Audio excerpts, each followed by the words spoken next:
Ô, gente, é isso que é a parábola, tá? A parábola é o quê? Um movimento parabólico. Representa um ponto de partida abaixo da vida ordinária, da vida comum. Ela é carregada de um sentido profundo e é elevada a um clímax, e depois ela é de novo aplicada em outro ponto da própria existência, porém no mesmo nível da sua origem, ou seja, na vida concreta. Então, metáforas e paralelismos proverbiais exploram este movimento. Não é interessante? Bom, a gente vai caminhar mais sobre isso, tá, gente? Eu vou citar depois aqui, vou citar daqui a pouco, né, um trecho do Paul Ricoeur, porque o Paul Ricoeur, não sei quem sabe disso, Van Hooser tem um livro em inglês, Kevin Van Hooser, alguns conhecem ele, né? Alguns livros tem em português aí. E o Kevin Van Hooser tem um livro de introdução ao pensamento do Paul Ricoeur. Paul Ricoeur foi um importante hermeneuta, filósofo da linguagem, né, que trouxe muitas contribuições para a interpretação bíblica e para a filosofia da linguagem também, para a análise do discurso e assim vai. Pois então, Van Hooser ele explora muito o que Ricoeur chama de metáfora, porque para o Ricoeur metáfora não é simplesmente, porque para nós no português, quando a gente aprende na escola, metáfora é apenas uma figura de linguagem. A metáfora, na verdade, é tudo que você faz com a linguagem, que faz com que uma expressão ela assuma outra conotação porque você está usando ela de forma metafórica. Toda vez que uma palavra não está sendo utilizada no seu sentido literal, etimológico, né, mas ela é carregada de outro sentido, ou ela é transposta do seu campo semântico, é uma metáfora. Tá? Então pensa nisso. Até etimologicamente, metáfora tem essa ideia de movimento, né, de deslocamento. Então a palavra é deslocada. Vou dar um exemplo aqui. Luiz de Camões, né, a famosa música do Renato Russo, que foi poesia do Luiz de Camões. Né, o amor é fogo que arde sem se ver. Então veja bem, amor. Se você pegar a palavra amor, etimologicamente, amor, sentimento de afeto, afeição, desejo por alguém, alguma coisa. Beleza. Quando o Camões fala o amor é fogo que arde sem se ver, acabou. Amor aí tá extravasando seu sentido etimológico.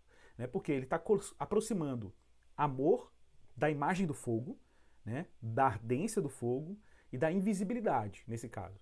Então, essas três palavras aqui, que teoricamente não tem nada a ver com amor, elas, ao conectarem com amor, fazem com que a palavra amor assuma uma conotação completamente diferente para o seu ouvinte. Ela tem um efeito estético. Isso é extraordinário.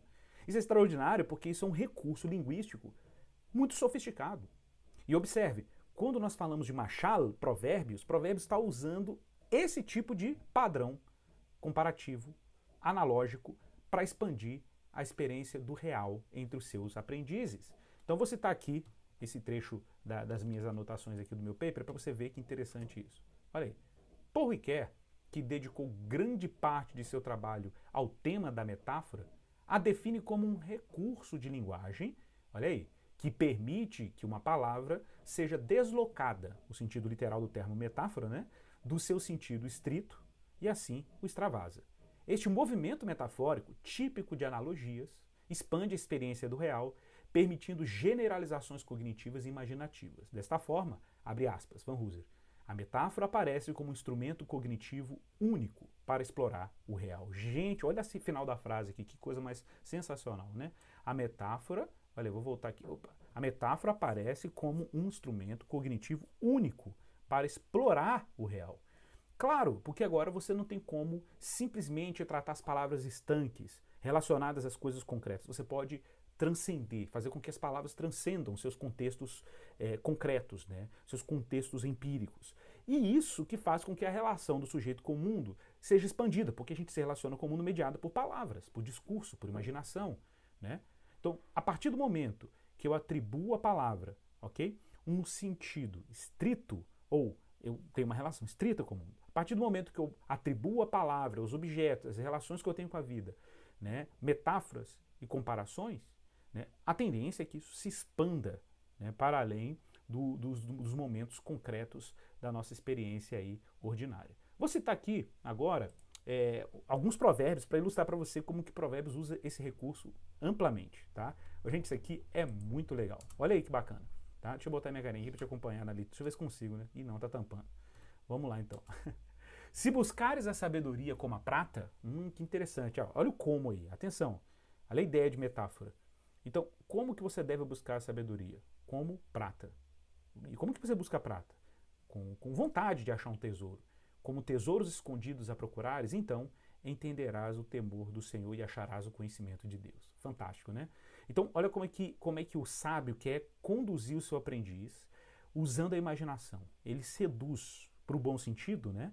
ele seduz o seu aprendiz a desejar um bem, a desejar o conhecimento de Deus. E qual a analogia? Ele compara a busca da prata e do ouro com a busca pelo conhecimento. Isso é um recurso linguístico, em que prata e ouro são trazidos para a imaginação, né, para que o aprendiz tenha uma motivação, um encorajamento para poder buscar o conhecimento. Agora, vejam como isso é legal, gente, porque, na verdade, o sábio podia simplesmente dizer assim, busque o conhecimento. Mas ele falou assim, como você busca o ouro e a prata, assim procure o conhecimento, você vai encontrar. Isso traz um outro efeito, né, um efeito imaginativo, um efeito cognitivo, um efeito retórico muito diferente para o aprendiz, não é?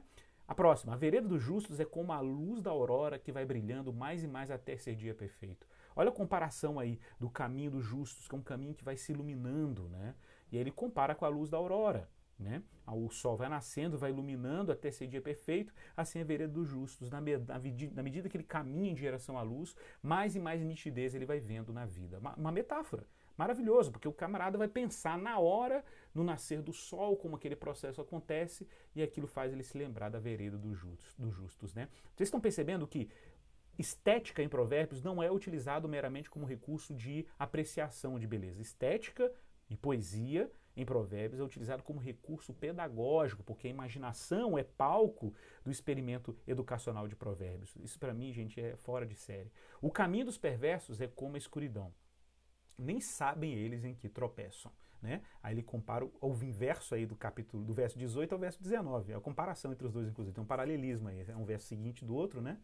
Eles nem sabem no que tropeçam, ao contrário dos justos, né? Que o caminho é como a aurora, em que você parece que é um farol que vai iluminando o seu caminho, né? Provérbios 10, 25, como passa a tempestade, assim desaparece o perverso, mas o justo tem perpétuo fundamento. Olha que comparação aí no caso da tempestade, né? Com o desaparecimento da tempestade, com o desaparecimento do perverso. Né? Interessante. Então, outras parábolas, eu vou mostrar mais algumas aqui. Olha que legal. Essas três aqui também são muito boas. Olha aí, ó. Palavras agradáveis são como favo de mel. Puxa vida, o cara que botou um melzinho na boca ali, doce, no deserto, né? Olha aí, doces para a alma e medicina para o corpo, medicamento para o corpo. Então, palavras agradáveis têm um efeito curativo. É uma metáfora, observe. É um efeito que a linguagem está fazendo, aí, o uso da linguagem que está sendo feita na obra.